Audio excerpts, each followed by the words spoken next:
Hi, this is Roger. Thanks for dropping by. I hope you all had a successful break, seen the people you wanted to see, been with the people you wanted to be with, and avoided the people you didn't. That's what Christmas is all about, isn't it? Anyway, Hannah and I had a good time. We spent Christmas Day basically preparing, cooking and eating food. Nearly all day. We did open some presents somewhere in a gap there. And after our ridiculously huge Christmas dinner, we both went to sleep in the chair. And then had pudding halfway through the evening because of the gap. Anyway, it was a nice time. Met up with my son and grandson and Tony's missus at the beach restaurant. Noisy Lobster it's called. It was just a beef calf once, and it's all been done up market now, so it's twice the price for everything. But it's nice to have a restaurant right on the beach where you can park, not on the beach, you park just above, down some steps onto the promenade. There's the calf overlooking the sea. So and it was heaving down there. My son and them had actually been in the sea that morning. Not for me. It's called winter. We don't do that sort of thing. Well, I don't do water anyway because I don't swim so good, so I tend to avoid the sea. Yeah, we met up with them, had a coffee and a chat, and yeah, a good time. Really foggy journey back to Hannah's last night. Strange. Fog normally gets worse as the night progresses. Temperature dropping and all that, so more moisture, relative humidity and all that stuff. We know all about that. But on the way back, a lot of it had cleared. So I actually tried out my two little swishes on the dashboard that I've never tried before. Front spotlights, fog lights, they're low down, so they light up the road immediately in front of you, and really bright red lights at the back, so people coming up from behind can see you before they bump into you. So, and unlike other people that have got these aforementioned types of lights, I know how to use them. My fog lights are for seeing where I'm going and for people coming the other way to see me, because they're a lot brighter than just the headlamps on their own. When you come up behind another car, you're driving to their lights. So you don't need those bright lights anymore. You turn them off because it dazzles the person in front. And it's the same behind. When somebody catches up with you and they're following you, they've seen you now, so you can turn the bright lights off. Don't leave them on, blinding everybody. A bit of common sense. Every idiot driver in the world seemed to be out on the roads yesterday evening when I took Hannah back. We nearly had to stop and witness an accident. Somebody just changed lanes on the dual carriageway, obviously didn't check their mirrors at all, and a van nearly wiped them out, right in front of us as well.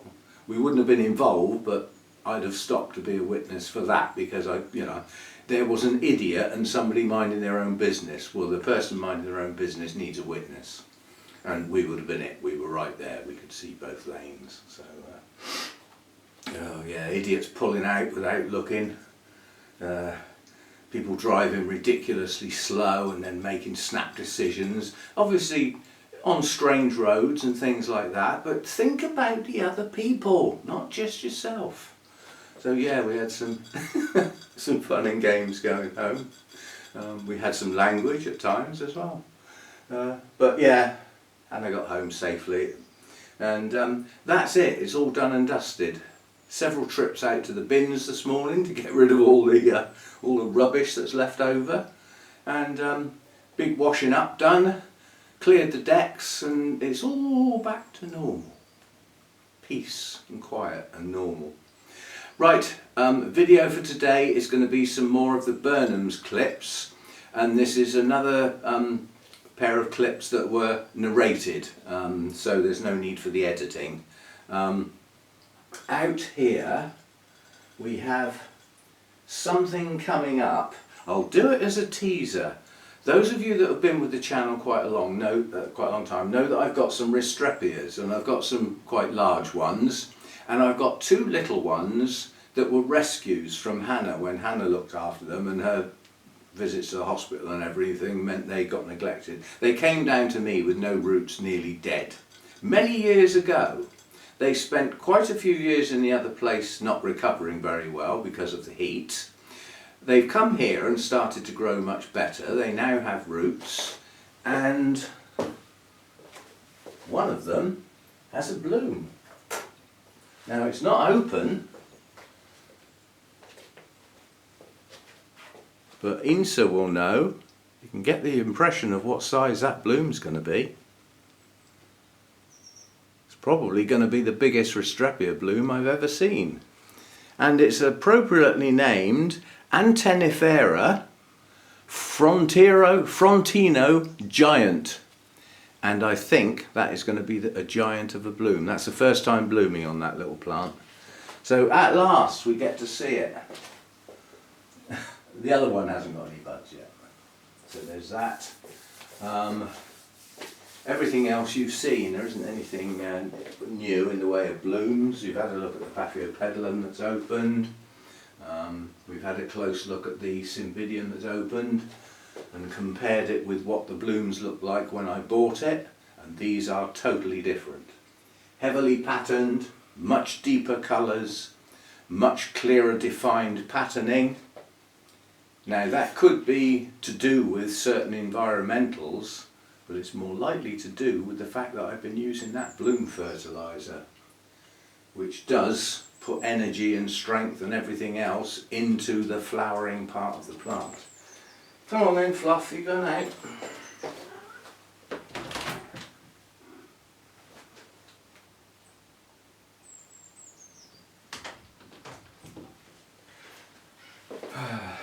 Right, yes, so today's video will be those narrated clips because they don't need any editing, they just need brightening up in places. I will say in advance, in the last video I mentioned, well, in one of the previous videos, I mentioned about the lab at Burnhams and them producing their own seedlings. As I walk round the nursery, you can see evidence of this because you can see large patches of plants, all the same size, in the same size pots. They are seedlings that they produce themselves being grown on, yeah? And they put them out in the nursery when they're big enough and strong enough to be sold. And they won't sell them all before blooming, so eventually those will progress and become blooming plants, at which point they come up into the front end of the nursery. So yes, there's evidence of the work in the lab in the nursery. You just have to know to look for it, if you see what I mean. Yes, I mean, I think I mentioned seedlings, but yes, I didn't make the association with their own lab at the time. So that's that, and I'll see you in the next video. I've got plenty more clips from Burnham, so I've got enough to make at least another 2 videos, maybe 3, and that's what I'm going to do. I'm going to use them up each day. Well, what's today? Friday, so that's those. I'll certainly do another one Saturday. Sunday will be a normal Sunday chat, and what's left of the Burnham's clips will go out next week sometime. Because again, there's not much happening out here, so we just, well, have a look around the nursery and use up those clips. So yeah, let's get going and see you next time. Thanks for dropping by.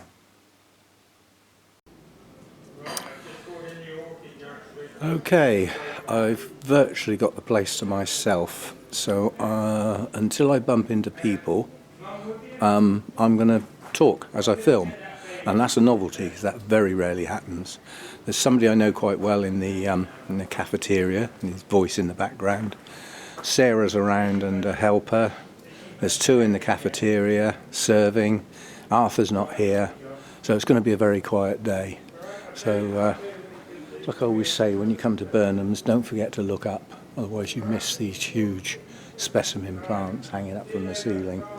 So I'm just going to stroll, and we'll stop if we find anything actually in bloom. Cymbidium's obviously just lost its blooms there, but still got buds to come. Another one here, blooms about to go with another spike pushing on.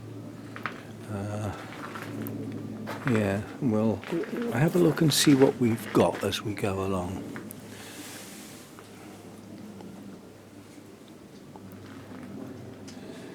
Because it's I know people tend to look for blooms, but I tend to look for plants.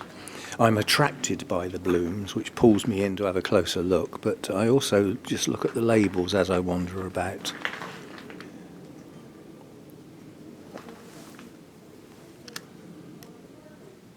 There's Oncidium species here. Wish Sarah would use lowercase when they're species, just to differentiate, because you never know if it is actually a hybrid or not. Never mind. It's probably the way the labeler works. You put the word Oncidium in, leave a space, and it automatically starts with a capital letter, so you'd have to override it. Oh, the size of those new growths coming on. Lovely. So, you know, these are nice looking plants. What are these? These are Brassia uodes. I haven't heard of that one. I'll keep my eye on these because these are nice plants. They're well rooted in, but nothing in bloom, so I wouldn't know what they look like.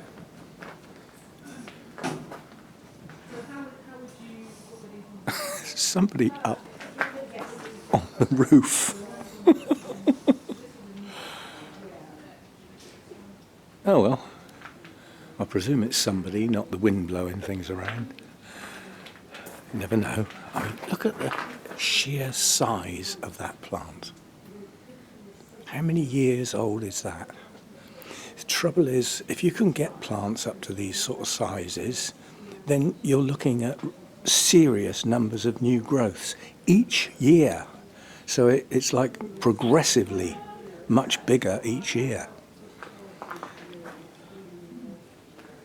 Right, we've got a couple of these are probably radiatas.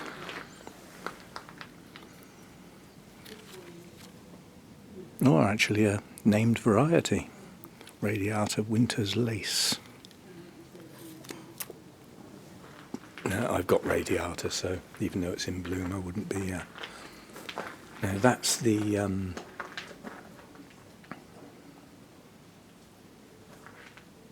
Zygopetalum I got at the last show. So obviously we won't be looking at getting another one of them. I always have to look when I see dendrobiums. I always look, because you never know if you're going to find something. Now these are Victoria reginas. There's obviously a large specimen plant's been divided up into multiple smaller plants. And then what have we got here? That's Cassiope. Very nice blooms, but grows too big. The last one I had, I got rid of it because it took up half the grow room. But they are a nice. There's the blooms there. They are attractive. It's effectively, I was going to say, it's a nobile type, but it's moniliform. Oh, you can see it on the label. Moniliform crossed with nobile, the species, not hybrid. Some more Victoria reginas. You think I had to wait a hell of a long time to get one from here, and Sarah finally put one by for me, and I came here and got it, and now the whole place is full of them. It certainly wasn't when I got mine. This Brymerianum, I've got a kiki of this from Lynn, but these are established plants. How much is she charging for them? Oh, 30, they're quite expensive. We shall see. I mean, I've got to go home with something. Get shot if I come out of here with nothing, won't I? That's if I was allowed to leave in the first place. Some Kingianum type Berryoda possibly, and a lovely little, I presume that's an Axillaria of some sort. Gorgeous bloom, lovely colours. Again, size of some of these plants, the size of these canes. Take up a whole grow room on their own. Aha! Another Zygopetalum species. Do we want one of those? These are very, very young plants. Well, in fact, they're effectively seedlings. That's a bit too young. But you have to keep your eye open, because sometimes in amongst the seedlings are some more mature ones. You just have to look. Oh, there's another zygo, another species. Are they a bit more mature? Yeah, but they don't look very healthy, so we won't. They're hard enough to flip and grow when they're healthy. Certainly not worth the risk if they're not strong growing plants. Right, walk on, as they say. Kingianums, giant things, whatever they are, dendrobiums of some sort. And here we have Sotoanum. I've told you, Sarah. They're stuck in their ways. Some of the people who've been in the orchid world for a long time, they don't like it when the names change. But I've got videos telling the story. I'm not going to tell it now. There is a story behind that being the wrong name, basically. Right, these are nice, healthy looking plants. What are these then? These is maxillarias. But they're nice looking plants. Somebody's been spraying with something. It's unusual to see sprays in use in here, but if needs must, I suppose they have to. There's the picture that goes with that bloom we saw just now. So what's that?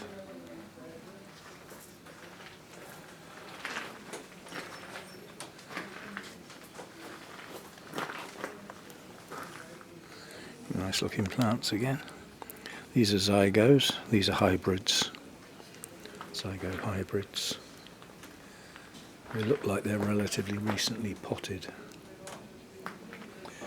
Right, what have we got here then? Now everybody should know what these are just by the shape of the way it grows. Right, we're into the cooler end now.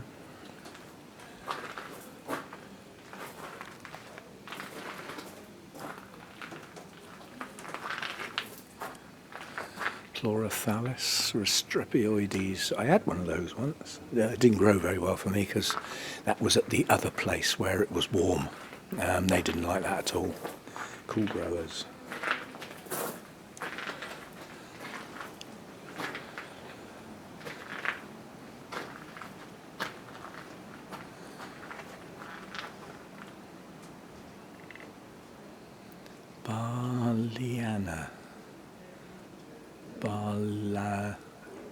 Barlaiana, whatever, but these are nice looking Masdevallias.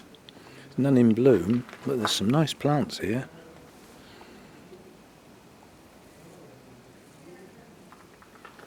Because you never know whether they're well rooted or not. Because there's nobody in the nursery, if I pick a plant up that I fancy, I shall take it out of the pot. Shh!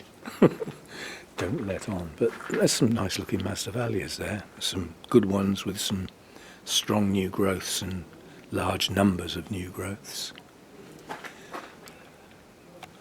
20 quid. What have we got over here then? More maxillarias.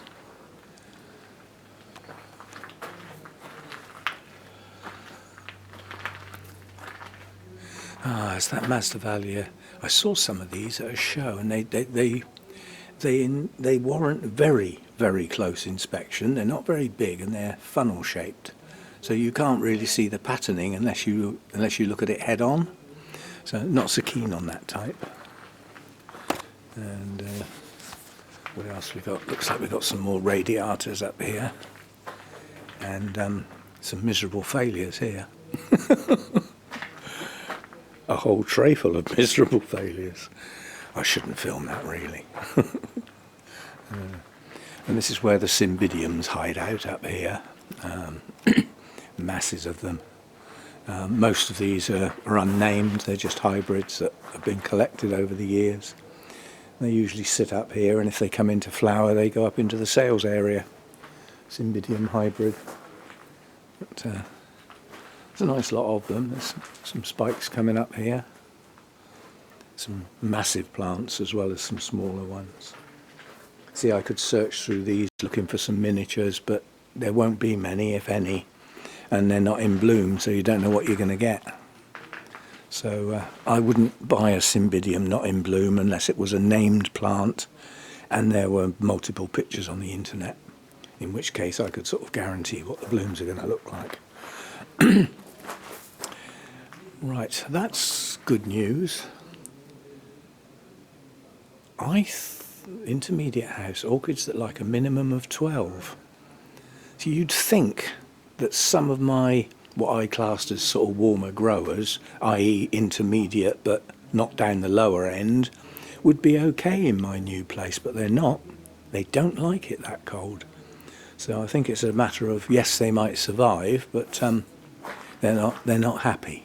So they're never going to prosper. Unless you've got artificial lighting as well. I don't think, has Sarah got lights in here? I don't think she has.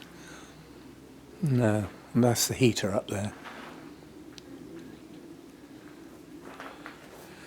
Right, so what have we got along here then? Some bloom showing through there. These are, whatever that is, never heard of it. Celia.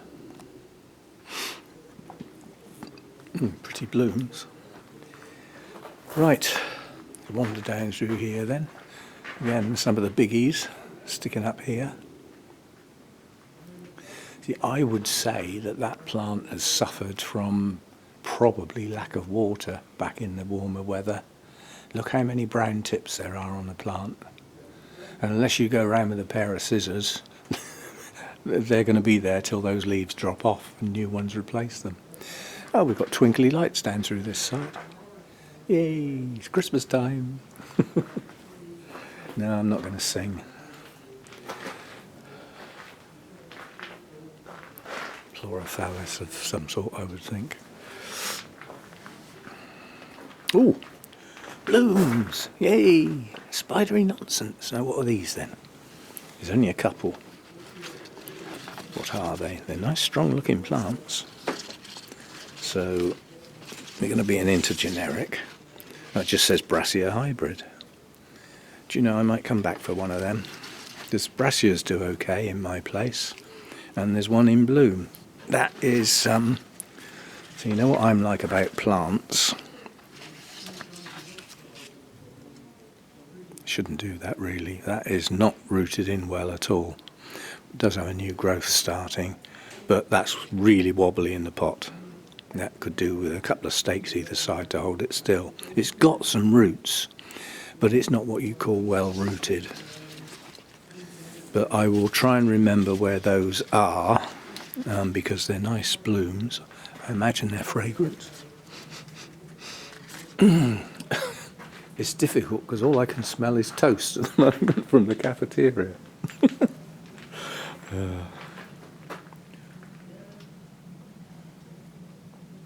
These are the Brassia verrucosas, but I've got that one.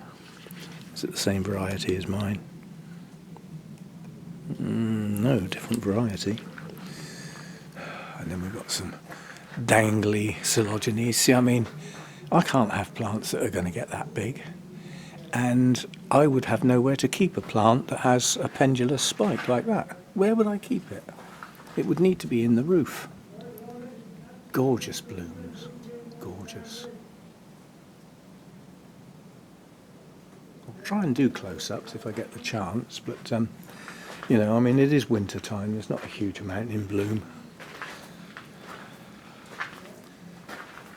Oh, that's the sea breeze. That's the one that I've got. The size of this thing, absolutely enormous.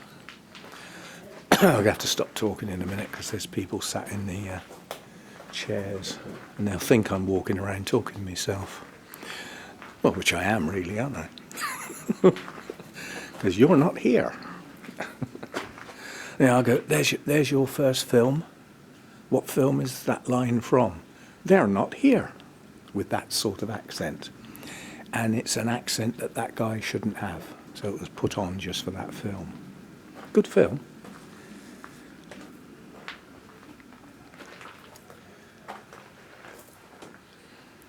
What are these over here then? How on earth do you say that?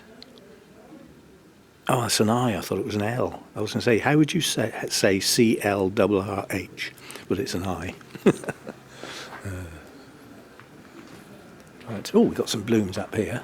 I need a magnifying glass in the dendrocylons. And I believe, don't quote me, but I'm relatively confident that all of the dendrocylons have been moved into the genus Coelogene. Do these look like Coelogenes? Beggars belief. It really does. Now, I don't know how close I'm going to be able to get, but you're not going to see the detail of these. I'm not going to be able to get that close. I'm having trouble now. But the blooms are tiny. They're gorgeous if you really can zoom in on them, which I can't really. It's about as best as you're going to get. They don't appeal to me, I'm afraid, because of their size. The size of the blooms is just... I mean, there's another one here. At least that's got slightly larger blooms that you can actually, you can actually see something on those if you get in close enough. But you do have to get incredibly close.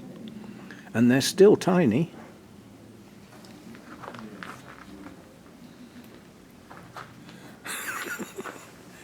Talking of tiny, that's just silly. This is a pot full of grass. What did I say about don't forget to look up?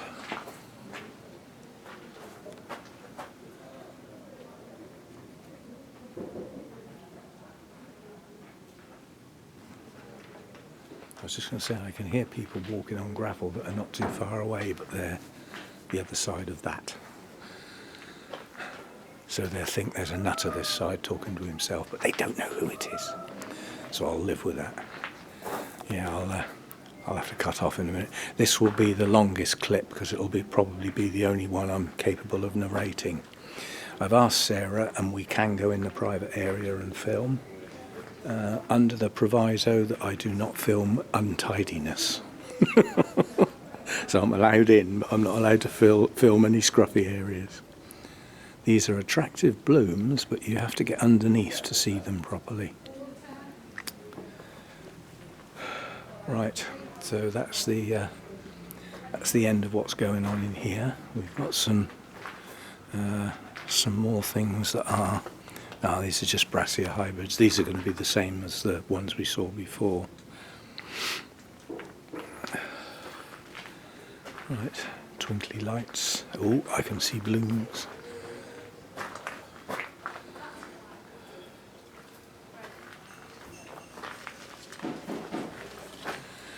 Oncidium intergeneric type. Oof. And more of the same, not the same one obviously, but more of the same. Some quite nice plants in this area. And they're all Oncidium hybrid types. And then we got these lurking up here. We don't want any more of these, I don't think. We've got enough Noblies. And there we are, back to the beginning.